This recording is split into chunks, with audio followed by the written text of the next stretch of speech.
ଆମ ଶିକ୍ଷା ସଂଯୋଗ କାର୍ଯ୍ୟକ୍ରମକୁ ସ୍ୱାଗତ ପିଲାମାନେ।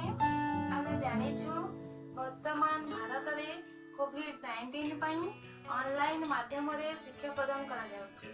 ତେଣୁ ଆଜି ଆମେ ତୃତୀୟ ଶ୍ରେଣୀ ନବମ ପାଠର ଆସ ଆମେ ମିଶାଣ ଶିଖିବା ପାଠଟିକୁ ପଢିବା। ତା ପୂର୍ବରୁ ମୁଁ ତୁମମାନଙ୍କ ପାଇଁ ଗୋଟେ ଛୋଟ ଗପ କହୁଛି, ଧ୍ୟାନ ସହକାରେ ଶୁଣ। ବଣ ଭିତରେ ଗୋଟିଏ ପୋଖରୀ ଥିଲା। ସେହି ପୋଖରୀରେ ତଳେ ମାଛ ରହୁଥିଲେ, ତଳେ ବେଙ୍ଗ ରହୁଥିଲେ। ପୋଖରୀରେ ଗୋଟିଏ ବୁଢ଼ା କଇଁଛ ମଧ୍ୟ ରହୁଥିଲା। ଥରେ ବେଙ୍ଗ ଓ ମାଛମାନଙ୍କ ମଧ୍ୟରେ ଝଗଡ଼ା ହେଲା। ମାଛମାନେ ଓ ବେଙ୍ଗମାନେ ପୋଖରୀର ମାଲିକ ହେବା ପାଇଁ ଜିଦ୍ କଲେ। ମାଛମାନେ କହିଲେ, ଆମମାନଙ୍କ ସଂଖ୍ୟା ବେଶୀ, ତେଣୁ ଆମେ ପୋଖରୀରେ ମାଲିକ ହେବୁ। ବେଙ୍ଗମାନେ କହିଲେ, ଆମ ସଂଖ୍ୟା ଅଧିକ, ପୋଖରୀର ମାଲିକ ଆମେ ହେବା।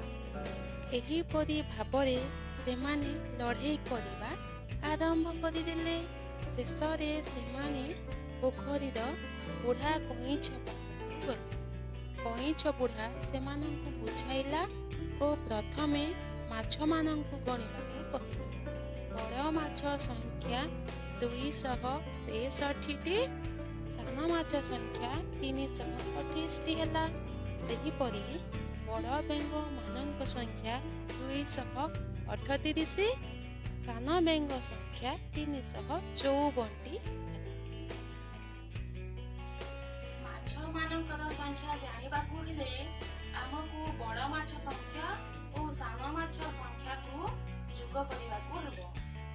ଏଠି ଦେଖ, ବଡ଼ ମାଛ ସଂଖ୍ୟା 263, ସାନ ମାଛ ସଂଖ୍ୟା 328। 263 ଅର୍ଥାତ୍ 2 ଶତକ 6 ଦଶକ 3 ଏକକ। 328 ଅର୍ଥାତ୍ 3 ଶତକ 2 ଦଶକ 8 ଏକକ। ତେବେ ଆମେ ଜାଣିଛୁ ପ୍ରଥମେ ଏକକ ଘର ଅଙ୍କକୁ ମିଶାଣ କରାଯାଏ। ଦେଖ, ଏଠି 3, ଏଠି 8।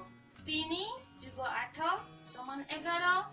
11 ଅର୍ଥାତ୍ 1 ଦଶକ 1 ଏକକ। 1 ଏକକକୁ ଆମେ ଏକକ ଘର ପାଖରେ ଲେଖିଦେବା ଏବଂ 1 ଦଶକକୁ ଦଶକ ଘରେ ରଖିଦେବା। ଏବେ ଦେଖ, 6 ଏବଂ 2। 6 ଯୁଗ 2 ସମାନ 8। 8ରେ ପୁଣି 1 ଯୋଗ କଲେ ହେଇଯିବ ଆମର 9। ଏଠି ଲେଖିବା 9। ଏବେ ଦେଖ, 2 ଏବଂ 3। 2 ଯୁଗ 3 ସମାନ 5। ଏବେ ହେଇଗଲା 5 ଶତକ 9 ଦଶକ 1 ଏକକ, ଅର୍ଥାତ୍ ଇଏ 591। ବାହାର କରିବା ବେଙ୍ଗମାନଙ୍କର ସଂଖ୍ୟା। ବଡ଼ ବେଙ୍ଗ ସଂଖ୍ୟା ହେଉଛି 238, ସାନ ବେଙ୍ଗ ସଂଖ୍ୟା 354।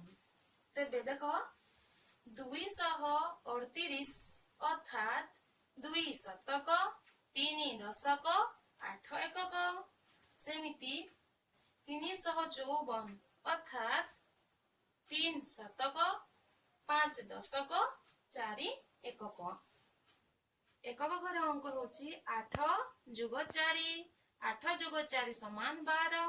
12 ଅର୍ଥାତ୍ 1 ଦଶକ 2 ଏକକ।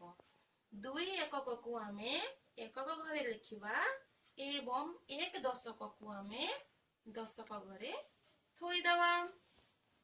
ଏବେ ଦଶକ ଘର ଅଙ୍କକୁ ଯୋଗ କରିବା। 3 ଯୁଗ 5 ସମାନ 8। 8ରେ ପୁଣି 1 ଯୋଗ କଲେ ଆମର ହେଇଯିବ 9। ଏବେ ଶତକ ଘର ଅଙ୍କକୁ ମିଶାଣ କରିବା। 2 ଯୁଗ 3 ସମାନ 5। ଆମର ଏଠି ହେଇଗଲା 5 ଶତକ 9 ଦଶକ 2 ଏକକ, ଅର୍ଥାତ୍ 592। ତେବେ କହିଲା ବେଳେ ପୋଖରୀରେ କେଉଁମାନେ ମାଲିକ ହୋଇଥିବେ? ମାଛମାନେ ନା ବେଙ୍ଗମାନେ? ନିଶ୍ଚୟ ଲେଖି ଜଣାଇବ। ରହିଲି ପିଲେ।